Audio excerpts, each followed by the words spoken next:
The British National Party says its leader, Nick Griffin, will attend a Buckingham Palace garden party hosted by the Queen. Mr Griffin will go as the guest of Richard Barnbrook, a BNP member who's been invited because he sits on the London Assembly. Our royal correspondent, Peter Hunt, joins me now.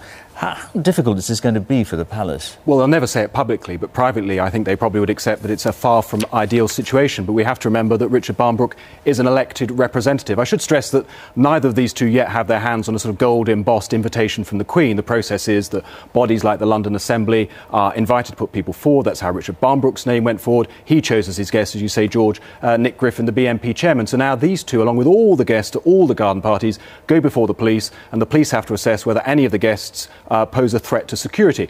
And if they clear that hurdle, we could have a scenario in July, in the grounds of Buckingham Palace, where you'll have guests which reflect the diverse nature of this country, and in amongst those guests will be two representatives of this party who campaign actively for the voluntary repatriation of immigrants back to their countries of origin. Now, I should say that Nick Griffin received a 2-year suspended sentence in 1998 for distributing material likely to incite racial hatred, and it's for this reason that the anti-fascist group Searchlight have said that Nick Griffin, on the grounds of security alone, should be barred from going to Buckingham Palace.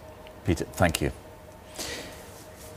It's Europe's biggest onshore wind farm, capable of generating enough electricity to supply 180,000 homes. And today the turbines in East Renfrewshire were officially switched on.